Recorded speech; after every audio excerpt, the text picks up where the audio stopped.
Hello everyone, आप सभी का स्वागत है बोर्ड कॉन्सेप्ट पे। आज के इस वीडियो में हम लोग बात करने वाले हैं कि वैद्युत द्विध्रुव के कारण अक्षीय स्थिति में किसी बिंदु पर वैद्युत विभव का सूत्र क्या होता है और उससे कैसे हम प्रूव कर सकते हैं। तो चलिए सबसे पहले हम बनाते हैं वैद्युत द्विध्रुव। तो वैद्युत द्विध्रुव का मतलब क्या होता है, जब समान परिमाण के विपरीत आवेश को एक दूसरे से अल्प दूरी पर रखा जाता है तो एक निकाय बनता है, एक सिस्टम बनता है। इसे ही वैद्युत द्विध्रुव कहते थे हम लोग। ठीक, ये चीज़ आप पढ़े हैं पीछे वाले चैप्टर में बहुत बढ़िया से। तो अब हम देखते हैं, मान लीजिए कि आपके पास एक माइनस क्यू चार्ज है और एक आपके पास प्लस क्यू चार्ज है। ठीक, और इनके बीच का जो दूरी है न्यूनतम होता है, लेकिन हम लोग एक मानक दूरी लेके चलते हैं कि इनके मध्य बिंदु मान लीजिए कि कुछ हो ओ है और यहाँ से यहाँ तक की दूरी एल है और यहाँ से यहाँ तक की दूरी एल है। तो वैद्युत द्विध्रुव के दोनों आवेशों के बीच की दूरी कितनी होती है? 2L होती है। यहाँ आप यूज करते हैं जब वैद्युत द्विध्रुव आघूर्ण पढ़ते हैं तो वैद्युत द्विध्रुव आघूर्ण में क्या आप देखते हैं आप कि P = Q × 2L होता है। 2L क्या होता है? दोनों आवेशों के बीच की दूरी। इसका भी यूज करेंगे, इसका भी यूज करेंगे कुछ समय बाद। ये जो फॉर्मूला जो होगा उसमें प्रूफ करके हमको ले आना होगा उसी के फॉर्म में। अक्षीय स्थिति का मतलब होता है कि इस जो वैद्युत द्विध्रुव है, चाहे ये जो हमारे पास वैद्युत द्विध्रुव है, इसके अक्ष के अनुदिश जब हम कोई दूरी चलते हैं, अक्ष के अनुदिश का मतलब इसके क्षैतिज में जब कोनो दूरी चलते हैं तो उसे अक्षीय स्थिति कहा जाता है। क्या कहा जाता है? अक्षीय स्थिति कहा जाता है।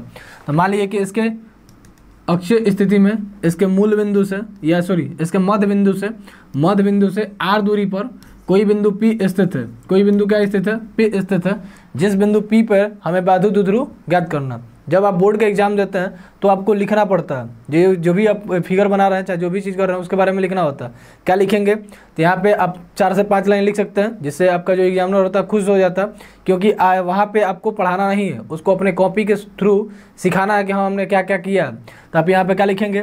माना एक प्लस क्यू और एक माइनस क्यू के दो आवेश एक दूसरे से अल्प दूरी पर स्थित है या 2L दूरी पर स्थित है, जो एक वैद्युत द्विध्रुव का निर्माण करते हैं। वैद्युत द्विध्रुव के मध्य बिंदु O से R दूरी पर अक्षीय स्थिति में कोई बिंदु P है, जिस पे हमें वैद्युत विभव का मान ज्ञात करना है। वैद्युत विभव का मान ज्ञात करना है। ठीक, अब आपको पता होगा वैद्युत विभव जो होता है एकल बिंदु आवेश के कारण कितना होता है?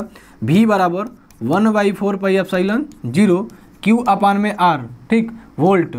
तो ये होता है फार्मूला। तो हमको पता है कि जब किसी बिंदु आवेश कारण किसी बिंदु पर हम क्या निकालते हैं? वैद्युत विभव निकालते हैं। तो हमें आवेश पता होना चाहिए और दूरी पता होना चाहिए। क्या पता होना चाहिए बाबू? आवेश पता होना चाहिए और दूरी। ये तो आपका कांस्टेंट है, ये तो आपका नियतांक है, इसको हटाइए। यहाँ समझेंगे आवेश तो हमारे पास है लेकिन दूरी नहीं पता है। तो अब हम क्या करेंगे? माइनस क्यू और प्लस क्यू आवेश के कारण दूरी निकालेंगे। चलिए थोड़ा दूरी कैसे निकालेंगे इस चीज़ को समझिएगा। यहाँ से यहाँ तक की दूरी कितनी है बाबू? L है। और यहाँ से लेके यहाँ तक की टोटल दूरी कितनी है? R है। तो हम आपसे पूछे कि माइनस क्यू से लेके P बिंदु तक की दूरी कितनी होगी, तो आप बोलेंगे सर कि ये L और ये R आपस में जुड़ जाएगा, तो यहाँ से लेके यहाँ तक की दूरी हो जाएगी R + L। किसी को दिक्कत? R + L। वैसे ही अगर हम आपसे पूछे बाबू, वैसे ही आपसे पूछे कि ये हमारा प्लस क्यू का आवेश है, यहाँ से लेके यहाँ तक की दूरी कितनी होगी, तो आप बोलेंगे सर यहाँ से यहाँ तक की दूरी R है, तो इसमें से अगर L की दूरी को हटा देंगे तो प्लस क्यू आवेश के कारण दूरी निकल जाएगी। तो यहाँ पे आप लिख सकते हैं प्लस क्यू आवेश के कारण दूरी कितनी हो जाएगी? R - L। ठीक, तो ये दोनों की वजह से दूरी निकल गई। मान लेंगे हम कि माना माइनस क्यू आवेश कारण उत्पन्न वैद्युत विभव V1 है और प्लस क्यू आवेश कारण उत्पन्न विभव आपका क्या है? V2 है। V1 V2 मान सकते हैं या आपका जो मन उसके हिसाब से मान सकते हैं। अब हम निकालेंगे एक एक कारण, क्या चीज़? एक के कारण निकालेंगे हम लोग वैद्युत विभव। चलिए निकालते हैं। सबसे पहले प्लस क्यू आवेश के कारण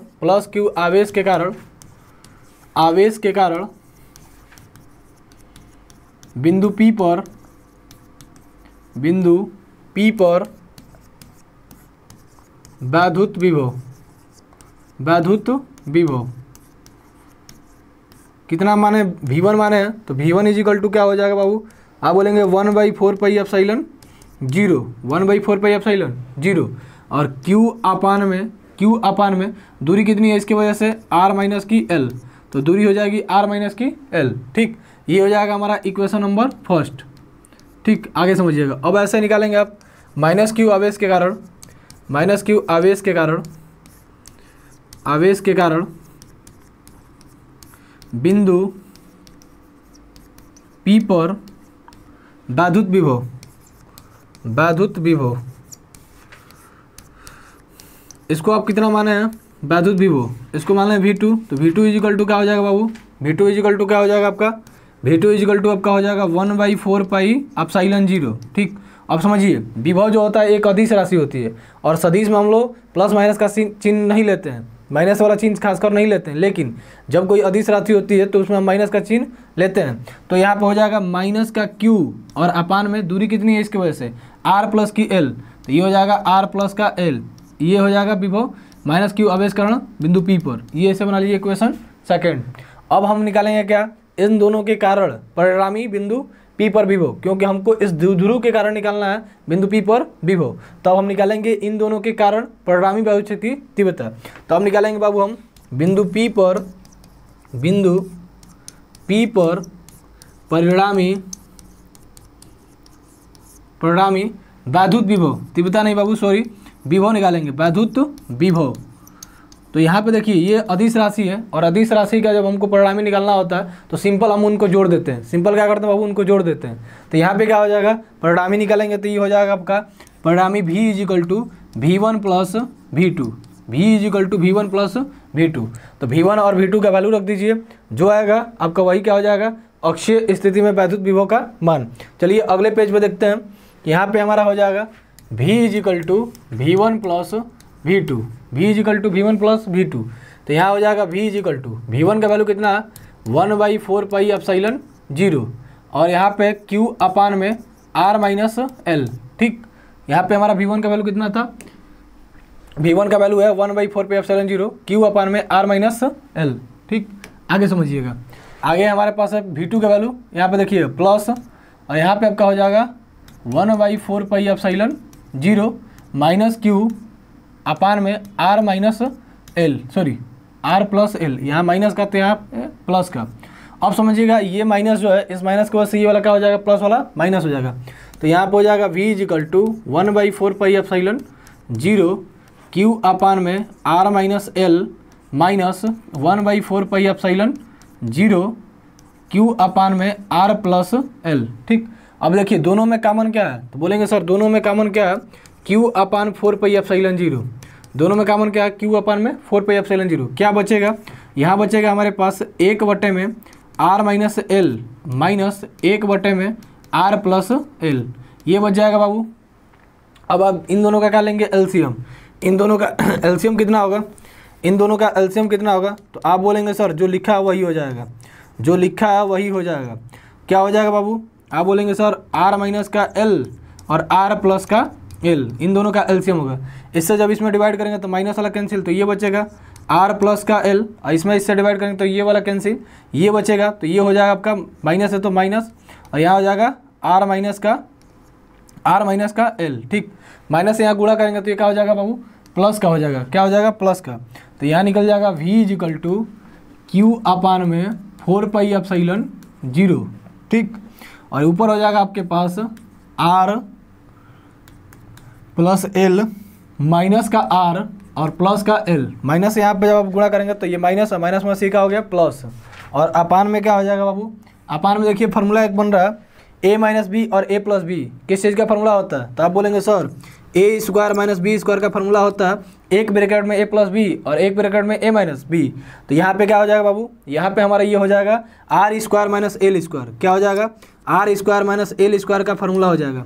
तो इतने के जवाब पे हम क्या लिख लेंगे, R square minus L square. इतने के जवाब हम लिख लेंगे R square minus L square. चलिए यहाँ हो जाएगा v is equal to Q upon में, अच्छा प्लस का r और माइनस का r कैंसिल हो जाएगा, q अपान 4 पाई एप्सिलॉन 0। ठीक, और यहाँ क्या बचेगा बाबू, l और l कितना हो जाएगा 2l, और अपान में हो जाएगा आपका R square minus L square, R square minus L square. ठीक, अब समझिएगा थोड़ा सा। अब आपके पास जो r होता है ये रियल की दूरी होती है और l का होता है अल्प दूरी होता है। स्टार्टिंग में हम बताए थे कि वैद्युत ध्रुव के बीच का जो आवेश, वैद्युत ध्रुव जो होते हैं उनके बीच की जो दूरी होती है अल्प मानी जाती है, r क्या है रियल की दूरी। तो इसलिए हम l को क्या करते हैं, नगण्य मान लेते हैं। तो l को जब नगण्य मानते हैं, अर्थात हम बोलेंगे यहाँ पे क्यों नगण्य मान रहे हैं, क्योंकि जो l है जो बहुत ज़्यादा छोटी है किसकी तुलना में, r की तुलना में। जो r है बाबू बहुत बड़ी है किसकी तुलना में, l की तुलना में। एल स्क्वायर की तुलना में आर स्क्वायर का बहुत बड़ी है, क्योंकि ये रियल की दूरी और ये अल्प दूरी हम माने हैं स्टार्टिंग में ही वैद्युत ध्रुव के बीच का। तो यहाँ पे क्या होगा जो एल आपका दिख रहा है इसको हम नगण्य मान लेंगे। तो क्या करते हैं, एल स्क्वायर को नगण्य मानने पर, एल स्क्वायर को नगण्य मानने पर, जब एल स्क्वायर को नगण्य मानेंगे तो क्या होगा बाबू, एल स्क्वायर को जब नगण्य मानेंगे तो क्या होगा, v इजिकल टू आपका हो जाएगा q अपान में 4 पाई एप्सिलॉन 0 और 12 अपान में क्या हो जाएगा बाबू, r का स्क्वायर वोल्ट। यही होता है आपके पास अक्षीय स्थिति में वायु क्षय की तीव्रता। अब इसको थोड़ा सा आदमी की तरह लिखेंगे तो ये हो जाएगा v is equal to 1/4 pi epsilon 0, ठीक। और q इंटू 12 को क्या बोलते हैं, स्टार्टिंग में हम बोले थे p बोला जाता है, वैद्युत द्विध्रुव आघूर्ण। तो यहाँ हो जाएगा q इंटू 12 अपान में r का स्क्वायर, और q इंटू 12 के जगह पे हम क्या लिख सकते हैं बाबू, q इंटू 12 के जगह पे p लिख सकते हैं। तो इसका एक्यूरेट और लास्ट लाइन का फॉर्मूला ये आ जाएगा 1/4 पाई एप्सिलॉन 0, और q इंटू 2 को बोलते हैं हम लोग p, और p बटे में क्या हो जाएगा r का स्क्वायर, और ये हो जाएगा इसका मात्रक वोल्ट। यही आपके पास क्या होता है अक्षीय स्थिति में किसी बिंदु पर वैद्युत विभव का सूत्र, ठीक। किसी को दिक्कत, लास्ट में क्या लिखा गया बाबू, लास्ट में लिखा गया v is equal to 1/4 pi epsilon 0 p upon में r का स्क्वायर। अगर नहीं दिख रहा होगा तो आप इसको चाहें तो छोटा कर देते हैं, आराम से स्क्रीनशॉट ले सकते हैं, ठीक। नहीं दिख रहा होगा तो छोटा कर दिया गया, स्क्रीनशॉट आप ले सकते हैं। तो ये आज के इस वीडियो में हम लोग डिस्कस किए कि कोई वैद्युत द्विध्रुव होगा, उस वैद्युत द्विध्रुव के कारण अक्षीय स्थिति में या इसके जब क्या करेंगे, अक्ष के अनुदिश कुछ दूरी चलेंगे तो कोई बिंदु होगा, उस बिंदु पर वायु क्षय की तीव्रता, वैद्युत विभव कितना होगा, ठीक, वैद्युत विभव कितना होगा, ठीक। और इसके पीछे वाला वीडियो में हम लोग मतलब पीछे वाला चैप्टर में क्या निकाले थे, अक्षीय स्थिति में वायु क्षय की तीव्रता जो आया था E is equal to 1/4 pi epsilon 0 2p बटा में r का क्यूब न्यूटन पर कूलम। लेकिन यहाँ पे विभव निकालना है बाबू, तो विभव का फॉर्मूला आया v is equal to 1/4 pi epsilon 0 p बटे में r का स्क्वायर। तो आशा है कि चीज़ें आपको समझ में आई होगी। अगर किसी प्रकार का कोई दिक्कत हो तो वीडियो के नीचे आप कमेंट कर सकते हैं, ठीक। मिलते हैं ऐसा ही अगले वीडियो में, और अगले वीडियो में निरक्षीय स्थिति प्रूफ नहीं कराया जाएगा, क्योंकि निरक्षीय स्थिति बहुत कम मार्क्स का आपके एग्जाम में आता है, और आप सभी को पता होगा कि निरक्षीय स्थिति में वैद्युत विभव का मान कितना होता है, 0। निरक्षीय स्थिति में वैद्युत विभव का मान कितना होता है बाबू, 0। क्यों 0 होता है, क्योंकि आपको पता है कि ये क्या होती है, एक अदिश राशि, और अदिश राशि में हम जब देखेंगे तो निरक्षीय स्थिति में जो विभव आएगा दोनों अलग अलग आवेशों के कारण वो समान आएगा, और जब समान आएगा तो दोनों को आपस में जब घटाएंगे, मतलब जोड़ने के लिए जब घटाते हैं तो उस स्थिति में क्या होता है, उस स्थिति में हमारे पास विभव 0 हो जाता है। तो निरक्षीय स्थिति में विभव का मान कितना होता है, 0। तो मिलते हैं अगले वीडियो में, ठीक, अगले टॉपिक के साथ। बहुत बहुत आप सभी का धन्यवाद।